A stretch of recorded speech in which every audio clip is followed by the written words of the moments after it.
কোনো হিন্দু কেন মক্কা মদিনাতে যেতে পারে না? এই শতাব্দীর সবচেয়ে বেশি চর্চিত নিউজ যেটি সোশ্যাল মিডিয়াতে প্রত্যেক সময়ই ভাইরাল হয়ে থাকে সেটি হলো মক্কার কাবা ঘরের ভিতরে ভগবান শঙ্করকে বন্দী করে রাখা হয়েছে। আর মানুষজনের এটি প্রশ্ন যে যদি এমনটি না হয়ে থাকে তাহলে কেন সেখানে মুসলমানদের এত ভিড় লেগে থাকে কিন্তু কোনো হিন্দুকে দেখা যায় না? শেষ পর্যন্ত এর পিছনে কোন এমন সত্যতা লুকিয়ে রয়েছে? কেন কোনো হিন্দুকে এখানে দেখার পরই তাকে বাইরের দিকে রওনা করে দেওয়া হয়? আজকের এই ভিডিওতে আমরা মক্কা মদিনা এবং ভগবান শঙ্করের মধ্যে যে সম্পর্ক সেটির সম্বন্ধে তো জানবই, সেই সঙ্গে এটিও জানবো যে এই ঘটনা কি আসলে সত্য না এর পিছনে কোনো অন্য ফ্যাক্ট লুকিয়ে রয়েছে। আর শেষবেলায় আমরা জানবো যদি কোনো বৈষ্ণব এখানে গঙ্গা জল নিয়ে কালো পাথরের উপর ছিটিয়ে দেয় তাহলে কি সত্যিই পৃথিবীর সমস্ত মুসলিমরা মারা যাবে, আর যেটা একজন সাধারণ হিন্দু মনে করে থাকে? এই সমস্ত ছোট ছোট খুবই গুরুত্বপূর্ণ প্রশ্নের উত্তরগুলোকে আজকের এই ভিডিওতে খুবই সুন্দর করে এক্সপ্লেন করার চেষ্টা করব।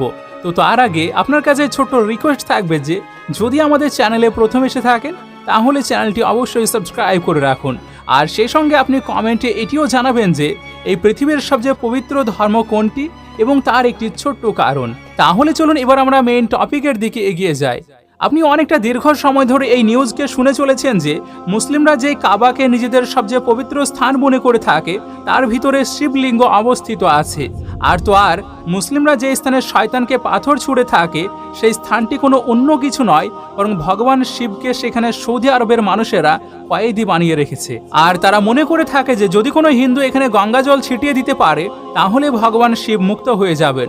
আর এটি কারণ যে যেখান থেকে মক্কা মদিনাতে কোনো হিন্দুকে প্রবেশ করতে দেওয়া হয় না। এবার এই সমস্ত দাবির পিছনে সত্যতা কতদূর আছে সেটিকে তো আপনাদেরকে জানাবই, তার আগে আপনাদের জন্য এটি জেনে নেওয়া জরুরি যে শেষ পর্যন্ত মক্কা এবং মদিনা মুসলিমদের জন্য এত বেশি গুরুত্বপূর্ণ কেন। তো আপনাদেরকে জানিয়ে রাখি সৌদি আরবিয়া টোটালি একটি ইসলামিক দেশ, আর যেখানে ইসলাম ধর্মের নিয়ম কানুনই লাগু করা হয়ে থাকে। এখানে খনিজ তেল খুবই বেশি মাত্রায় পাওয়া যায়, এই জন্য এটি এই পৃথিবী ভরের উন্নয়নশীল দেশগুলোর মধ্যে পড়ে থাকে।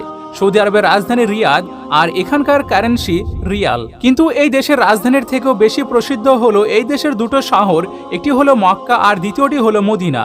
আর এই দুটো শহর শুধুমাত্র সৌদি আরবিয়াতে বসবাসকারী মুসলমানদের জন্যই নয় বরং এই পৃথিবীতে যতগুলো মুসলমান আছে তাদের সবার জন্যই বিশেষ গুরুত্বপূর্ণ। আর এটি তার সবচেয়ে বড় কারণ হলো যেই জন্য এখানে প্রত্যেক বছর লক্ষ লক্ষ মুসলিম নিজের হাজিরাও দিতে আসেন। এটি মুসলিমদের জন্য পবিত্র তীর্থস্থলের মতোই। যেমন হিন্দুরা মনে করে থাকে যদি তারা 4টি ধামের যাত্রা করে নিতে পারে তাহলে তাদের জীবনের সমস্ত দুঃখ কষ্ট এবং পাপ মোচন হয়ে যাবে, ঠিক এমনভাবে ইসলাম ধর্মে এটি মনে করা হয়ে থাকে যে মক্কা মদিনার মতো পবিত্র জায়গাকে দর্শন করার পর মানুষ আল্লাহ তাআলার নেক বান্দাদের মধ্যে যুক্ত হয়ে যায়। আর এই জন্য প্রত্যেক মুসলিমের এটি ইচ্ছে হয়ে থাকে যে তারা যেন মরার আগে একবার অবশ্যই হজের যাত্রাতে যেতে পারে। আর এর সঙ্গে এটি সেই সমস্ত মুসলমানদের জন্য ফরজ করে দেওয়া হয়েছে যারা এখানে যাওয়ার মতো সামর্থ্য রেখে থাকে তারা যেন জীবনে একবার অবশ্যই যায়। এবার যদি আপনি ভাবেন যে এই স্থানটির মর্যাদা কেমন তাহলে এর অনুমান আপনি এই কথা থেকে করতে পারবেন যে মুসলিম সেখানে এই পৃথিবীর যে কোনো কোণাতে থাক না কেন আর যে কোনো জায়গাতে নামাজ পড়েন না কেন তারা সবসময় কাবার দিকে মুখ করে নামাজ পড়ে থাকে। যেমন বাংলাদেশ পাকিস্তান এবং ভারতের মুসলিমরা পশ্চিম দিকে মুখ করে নামাজ পড়ে থাকেন, কেননা এই সমস্ত দেশগুলি থেকে মক্কা পশ্চিম দিকে আছে। আর এর সঙ্গে সঙ্গে কিছু মুসলিম এমনটিও মনে করে থাকে যে পশ্চিম দিকে মুখ করে নাকি মিথ্যা কথা বলাও চলে না, কিন্তু এটি সঠিক নয়। মিথ্যা কথা বলা সবসময় এই খারাপ কাজ। এবার মানুষ যখন হজের যাত্রার জন্য গিয়ে থাকেন তখন তারা কাবার চারিদিকে চক্কর লাগিয়ে থাকেন, আর এটিকে তাওয়াফ বলা হয়। এটি হজের সবচেয়ে প্রধান অংশ। আর এর সঙ্গে সঙ্গে তারা মদিনাতেও জিয়ারত করার জন্য গিয়ে থাকেন। আপনাদেরকে জানিয়ে রাখি মদিনা সেই স্থান যেখানে প্রফেট মুহাম্মদ সাল্লাল্লাহু আলাইহি সাল্লামের কবর মুবারক অবস্থিত আছে। আর সেই সঙ্গে যখন মক্কার মুশরিকরা মুহাম্মদ সাল্লাল্লাহু আলাইহি সাল্লাম এবং নতুন মুসলমানদের উপর অত্যাচার শুরু করেছিল তখন মুহাম্মদ সাল্লাল্লাহু আলাইহি সাল্লাম মক্কা থেকে হিজরত করে মদিনাতে আশ্রয় নিয়েছিলেন। এবার মক্কা মদিনার সম্বন্ধিত আপনারা অনেক কিছু জেনে ফেললেন, কিন্তু এখন সেই সমস্ত ছবিগুলোর সত্যতা জানাও আপনাদের জন্য ভীষণই জরুরি, যেগুলো আজকের বর্তমান সময়ে সোশ্যাল মিডিয়াতে ভীষণই ভাইরাল হয়ে আছে। এতদূর পর্যন্ত যে কয়েক বছর ধরে মানুষজন এটিকে বিশ্বাস করতে শুরু করে দিয়েছে। তো আপনাদেরকে জানিয়ে রাখি সোশ্যাল মিডিয়াতে ভাইরাল হয়ে থাকা এই তথ্যগুলো শুধুমাত্র অন্ধবিশ্বাস ছাড়া আর কিছুই নয়। যদি আপনি সত্যিকারের হিন্দু হয়ে থাকেন তাহলে একজন হিন্দু এটি মনে করে থাকবে যে যদি ভগবান শিবের তৃতীয় চোখ খুলে যায় তাহলে এই পৃথিবীতে প্রলয় নেমে আসবে, মানে ধ্বংস নেমে আসবে। এবার আপনি এই কথার উপর কিভাবে বিশ্বাস করতে পারেন যে কোনো কেউ ভগবান শিবকে বন্দী করে রাখবে? আর যেহেতু ইসলাম ধর্মে মূর্তি পূজার কোনো গুরুত্ব নেই তাহলে কেন ইসলাম ধর্মের অনুসারীরা ভগবান শিবকে মক্কার ভিতরে বন্দী করে রাখবে। সেখানে আবার এটিও বলা হয় যে মক্কাতে খুব সাধারণ মানুষরাই ভগবান শিবকে বন্দী করে রেখেছেন। তো এটা তো সেই রকম কথা হয়ে গেল যে রাহু সূর্যকে গিলে খেয়ে নিয়েছে, সেই জন্য সূর্যগ্রহণ হয়, আর সেটিকে আপনি মেনে নিয়েছেন। কেননা বুজুর্গ ব্যক্তিরা এটি বলেছেন, তাহলে সেটি অবশ্যই সম্ভব হবে। এখন বর্তমান সময়ে একজন বুদ্ধিমানের মস্তিষ্কে এই কথার চিন্তা ভাবনা করারও তো প্রয়োজন যে যাকে হিন্দু ধর্মে একজন ভগবান মানে শক্তিশালী ধ্বংসের দেবতা মনে করা হয়, তাকে মানুষ কিভাবে বন্দী করতে পারে? আর যদি আপনি এটি বিশ্বাস করেন, তাহলে মানুষ হিন্দু ধর্মকে নিয়ে হাসি মজা করতে শুরু করবে আর বলবে যে ভগবানকেও নাকি বন্দী করা যায়। তাহলে সে কিসের ভগবান যাকে মানুষের শক্তি বন্দী করে রাখতে পারে?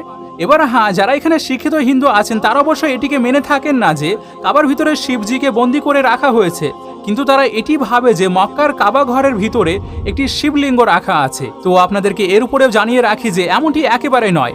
আসলে যখন মুসলমানরা হজ যাত্রার জন্য সেখানে গিয়ে থাকেন, তখন কাবা ঘরের কাছে অবস্থিত একটি ইমারতে শয়তানকে পাথর মারার রেওয়াজের সঙ্গে সঙ্গে হজ যাত্রা সম্পূর্ণ মনে করা হয়। যদিও শয়তানকে পাথর মারার এই আয়োজন সম্পূর্ণ 3 দিনেরই হয়ে থাকে, কিন্তু ঈদুল আজহা মানে কুরবানি ঈদের দিন শুরু হওয়ার জন্য সমস্ত হজযাত্রীরা এই দিনেই শয়তানকে পাথর মারার যে রীতি সেটিকে সম্পূর্ণ করে নেন। হজে আসা মানুষেরা এখানে উপস্থিত হয়ে এই 3টি বরাবর খাম্বার মতো জিনিসকে লক্ষ্য করে এর দিকে পাথর ছুঁড়ে থাকেন, কেননা তারা মনে করে থাকেন যে এটি শয়তানের চিহ্ন। আর এই রীতিকে পালন করার সঙ্গে সঙ্গে হজও সম্পূর্ণ হয়। এবার যারা বেশি জ্ঞান রেখে থাকেন সেই সমস্ত হিন্দুরা এটি মনে করে থাকে যে এই 3টি হলো শিবলিঙ্গ, আর এই 3টি খাম্বার নিচে শিবলিঙ্গ স্থাপনা করে তার উপরে এই ইমারতগুলো বানানো হয়েছে। তো এমনটিও একদমই নয়, বরং সেখানে এর সত্যতা কিছু অন্যরকমই জুড়ে আছে। আর সেটি হলো, যখন আল্লাহ তাআলা হযরত ইব্রাহিম আলাইহিস সালামের কাছে তার সবচেয়ে প্রিয় জিনিসকে চাইলেন, তখন হযরত ইব্রাহিমের জন্য তার সবচেয়ে প্রিয় জিনিস নিজের একমাত্র সন্তান ছাড়া আর কি বা হতে পারে। কেননা তার এই সন্তানটি অনেক বৃদ্ধ বয়সে হয়েছিল এবং প্রথম স্ত্রীর পক্ষ থেকে নয়, বরং দ্বিতীয় স্ত্রীর পক্ষ থেকে হয়েছিল। আর এই জন্য ইসমাইলকে হযরত ইব্রাহিম আলাইহিস সালাম খুবই মহব্বত করতেন। কিন্তু এখন আল্লাহর হুকুম চলে এসেছে, সেটাকে তো মান্যতা দিতে হবে। আর এই জন্য হযরত ইব্রাহিম আলাইহিস সালাম নিজের পুত্রের কুরবানি দেওয়ার জন্য মনস্থির করে নিলেন। এমন সময় যখন হযরত ইব্রাহিম আলাইহিস সালাম নিজের ছেলেকে কুরবানি দেওয়ার জন্য নিয়ে যাচ্ছিলেন, তখন রাস্তাতে একটি শয়তানের সাথে দেখা হয়।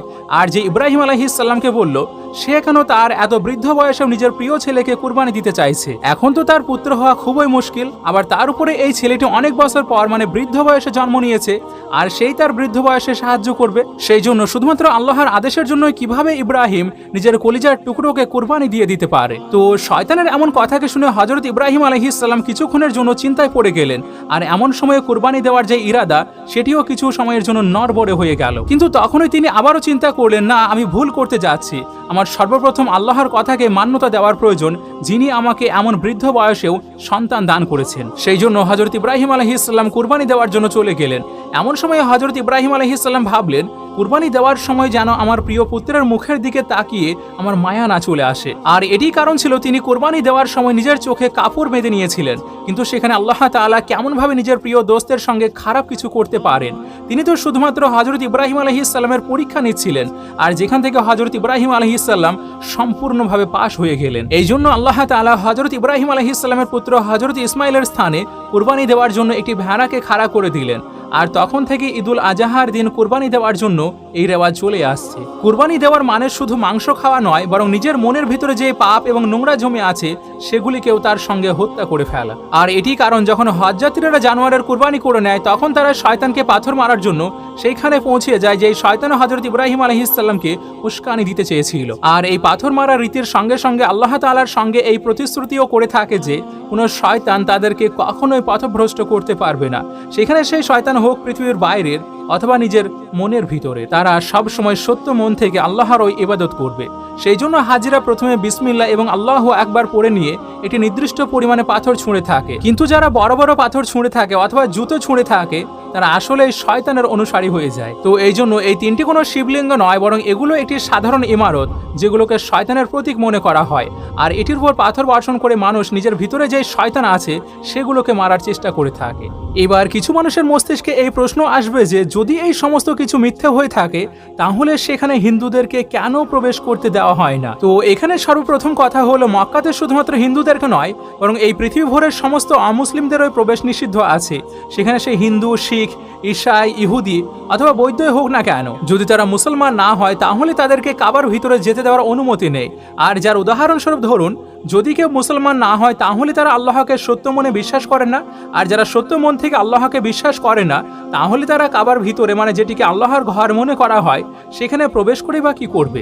এখানে শুধুমাত্র সেই সমস্ত মানুষদেরকে আসার অনুমতি দেওয়া হয়েছে যারা একেবারে সত্য এবং পবিত্র মন থেকে আল্লাহর উপর বিশ্বাস করে থাকেন। এবার আপনি এটিকে কিছুটা এমনভাবেই চিন্তা করে দেখুন, একটি আপনার ঘর আছে কিন্তু সেটিকে কেউ একজন সম্মান করছে না, তাহলে কি আপনি তাকে আপনার ঘরে আসার জন্য অনুমতি দেবেন? কখনোই দেবেন না। আর এটি তো হলো আপনার মানুষ্য নিয়ম কানুন, কিন্তু সেটি তো মহান আল্লাহর নিয়ম। সেই জন্য আপনি চাইবেন যে কেউ আপনার ঘরে আসুক না কেন সেজন্য সর্বপ্রথম আপনার সম্মান করে। আর ঠিক এমনটি এখানকার মানুষরাও চেয়ে থাকেন, মানে যারা কাবার ভিতরে আসতে চান তারা যেন আল্লাহকে সত্য মন থেকে বিশ্বাস করে, তার হৃদয়ে সর্বপ্রথম আল্লাহ থাকতে হবে, তারপর বাকি সমস্ত কিছু।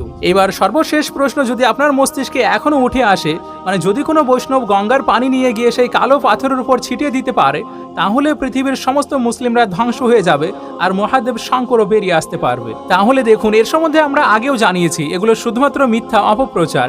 এগুলিকে একজন কম শিক্ষিত এবং খুবই কম বুদ্ধিমান মানুষের বিশ্বাস করবে। কিন্তু এরপরও যদি আপনার মনে হয় না এগুলো সবাই সত্যি আর আমি আপনাদেরকে ভুল বোঝাচ্ছি, তাহলে আপনারা শুধুমাত্র আপনার বিশ্বাসকে পরিবর্তন করুন। মানে আপনি বিশ্বাস করে নিন যে এক আল্লাহ ছাড়া কেউ নেই, তারপর একটি পাসপোর্ট বানিয়ে গঙ্গার পানিকে সঙ্গে নিয়ে সেই কালো পাথরের উপর ছিটিয়ে দেখুন, আপনাকে কেউ বাধা দেবে না। আর তারপর দেখুন কতজন মুসলিম বেঁচে থাকে আর কতজন মুসলিম মারা যায়। আমরা আশা রাখছি মক্কা মদিনার সঙ্গে জুড়ে থাকা প্রত্যেকটি কথা আপনারা খুব সুন্দর করে বুঝে গিয়েছেন। কিন্তু আপনি এর সম্বন্ধে কি মতামত রেখে থাকেন সেটি কমেন্ট সেকশনে অবশ্যই জানাবেন। আর এমন খুব সুন্দর ভিডিওকে আরও দেখার জন্য আমাদের সঙ্গে অবশ্যই জুড়ে থাকুন। আর হ্যাঁ, সেই সঙ্গে ভিডিওটিকে আপনি আপনার ফ্যামিলি এবং প্রিয়জনের মাঝে অবশ্যই শেয়ার করবেন। আপনাদের সঙ্গে আমি নাহিদ, আমাদের সঙ্গে জুড়ে থাকার জন্য শুকরিয়া।